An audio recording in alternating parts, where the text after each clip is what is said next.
Bismillahirrahmanirrahim. Assalamualaikum warahmatullahi wabarakatuh. Kembali lagi di channel Novia LPG.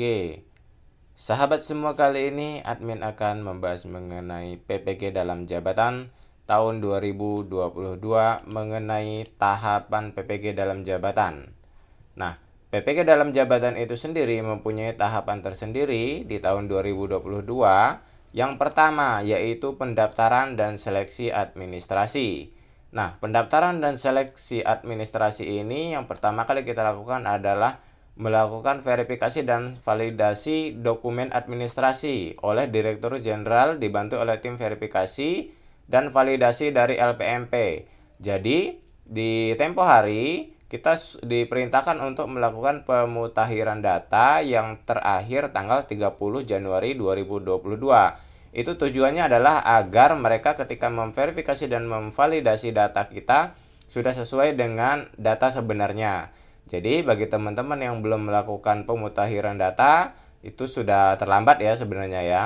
Tapi di lain kesempatan mungkin bisa lebih diupdate terlebih dahulu, agar informasi-informasi yang tertera di dapur di kalian memang benar-benar sesuai dengan data yang kalian miliki.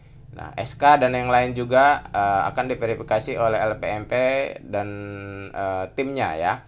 Itu adalah seleksi administrasi yang pertama. Kemudian ketika kita sudah dinyatakan lolos dan memiliki kualifikasi yang dibutuhkan untuk melaksanakan PPG dalam jabatan, maka kita akan melaksanakan seleksi akademik atau kita sebut dengan pretest.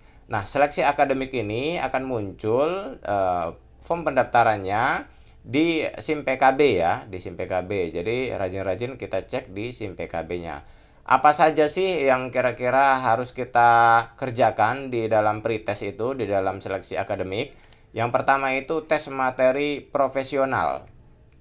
Yang kedua, tes materi pedagogik. Yang ketiga yaitu tes potensi akademik, dan yang terakhir adalah tes potensi akademik berbasis komputer ya. Dan yang terakhir adalah wawancara. Nah, setelah kita dinyatakan lulus dari pretest tersebut, akan ada nanti seleksi administrasi tahap kedua.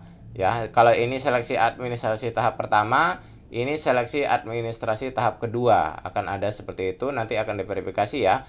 Yang dibutuhkan adalah nanti fotokopi ijazah kita, fotokopi SK pengangkatan pertama dan 2 tahun terakhir, kemudian surat izin dari kepala sekolah untuk mengikuti PPG dalam jabatan ini, dan menyerahkan fakta integritas bahwa kita benar-benar menyerahkan data-data pribadi, data-data kita yang sebenarnya ya.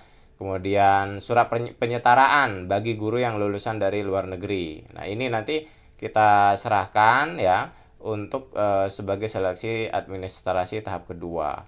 Nah, ketika kita dinyatakan lengkap, tidak ada masalah dengan seleksi administrasi tahap kedua atau dinyatakan lulus, baru kita konfirmasi kesediaan ya. Setelah kita konfirmasi kesediaan,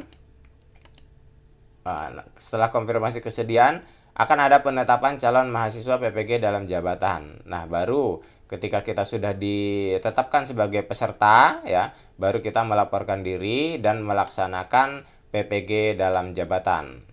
Pelaksanaan PPG dalam jabatan itu sendiri, itu yang pertama yang harus kita selesaikan nanti adalah analisis materi pembelajaran berbasis masalah, literasi, dan HOTS ya. Itu berjumlah 5 SKS. Yang kedua, desain pembelajaran inovatif berjumlah 3 SKS. Yang ketiga adalah nanti kita melaksanakan uji komprehensif dan praktik pembelajaran inovatif 4 SKS. Dan yang terakhir kita akan UKM PPG UKIN 4 hari dan UP 2 hari gitu ya. Setelah kita dinyatakan lulus dan memenuhi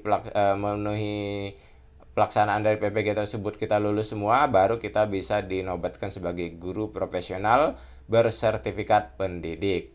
Nah, itulah yang bisa admin sampaikan pada kesempatan kali ini mengenai tahapan PPG dalam jabatan tahun 2022.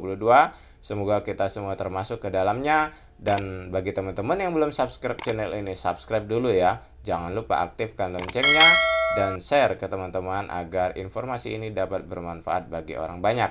Wassalamualaikum warahmatullahi wabarakatuh. Sampai ketemu di video berikutnya.